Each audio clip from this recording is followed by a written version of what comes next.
Why are Indians spending like never before in the middle of a global slowdown? And how did one government tax tweak turn this Navratri into the biggest shopping spree in a decade? Hello viewers, I'm Kavya Khandelwal and you're watching The Edge. Something extraordinary just happened. India's consumer economy, the heartbeat of its growth story, has exploded this festive season. From cars flying off showrooms to giant TVs vanishing from stores, Navratri 2025 has smashed every sales record of the last 10 years. But this isn't just about Diwali discounts or festive vibes. It's about a silent but powerful economic move, a GST overhaul, that has quietly rewired how and why Indians are spending. And today we are breaking down exactly how that happened, who's winning big, and what this tells us about India's future. Now let's talk about a festival season like never before. Picture this: the usual Navratri buzz, lights, sweets, new clothes, but this year the vibe was different. Families weren't just buying new outfits, they were upgrading cars. They weren't just replacing old fridges, they were bringing home 85-inch TVs. Government sources say this Navratri marked the highest consumer spending India has seen in over a decade.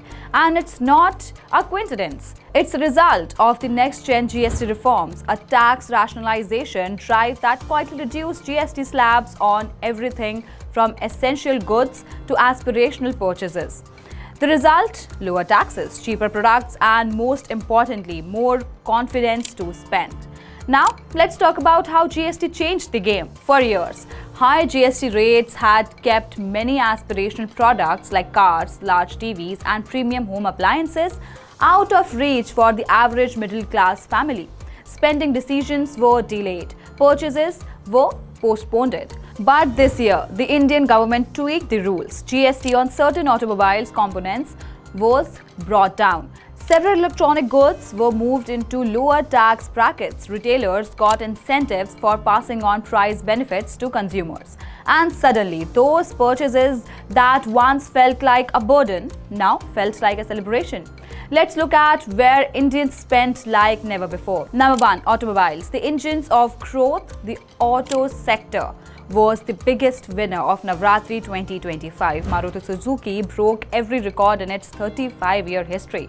It received 1,50,000 bookings during Navratri and is expected to hit 2 lakh, more than double last year's 85,000. On day 1 alone, Maruti delivered 30,000 cars, its best single-day performance ever. Mahindra saw a 60% surge in retail sales, driven by SUVs like the XUV 700 and Scorpio N. Then comes Hyundai, reported SUVs making up 72% of total sales, with Creta and Venue in high demand. Then Hero MotoCorp doubled showroom footfalls, especially for commuter bikes. Tata Motors sold over 50,000 vehicles, with the Nexon, Punch, Altroz and Tiago leading the charge. Bajaj Auto too reported a robust festive performance. In short, every major auto player reported record-breaking numbers, something the industry hasn't seen since pre-pandemic times. Then comes electronics, the big screen boom. It wasn't just the roads buzzing. Living rooms were getting upgrades too. Haier saw an 85% jump in sales. Its premium 85-inch and 100-inch TVs, priced above 2.5 lakh rupees, were nearly sold out. During Navratri, the company was selling 300 to 350 units of 65-inch TVs every day. LG Electronics reported exponential growth across categories, from refrigerators to washing machines to smart TVs. Then comes Reliance Retail. It witnessed 20-25% year-on-year growth, driven by large screen TVs, smartphones and even fashion. Vijay sales clocked 20% plus growth, while Godrej appliances too reported high double-digital jumps. What's interesting here is that the boom wasn't just in luxury items. Affordable smartphones, entry-level TVs and basic appliances were also flying off shelves. That's a sign that this wasn't just a spending spree by the rich. It was middle-class wave of confidence. Now let's talk about a new kind of festive economy. Here's where it gets even more interesting. This is just the first half of the festive season. Government data shows that the period from Onam to Dussehra now accounts for 40 to 45% of total annual festive sales. And with Diwali still ahead, brands are preparing for another wave of record-breaking demand. The numbers are staggering. Most companies reported sales growth between 25% to 100%. Showrooms saw double the football compared to last year.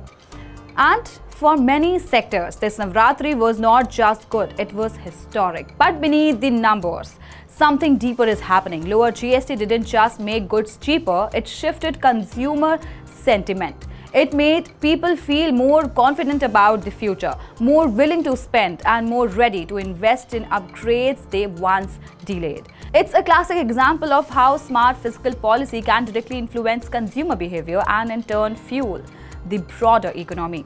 Now let's decode what this means for India. So, what does all this tell us? It tells us that India's consumption-driven economy is alive and thriving, and with the right policies, it can grow even faster. GST cuts turned what could have been a cautious festive season into a record-breaking one. And as retailers brace for Diwali, experts believe this momentum could carry into the new year, driving GDP growth and strengthening domestic demand.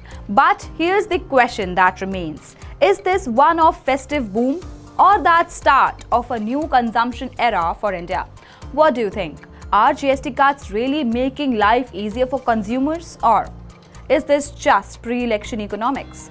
Tell me in the comments below, and don't forget to like, share, subscribe and follow The Edge.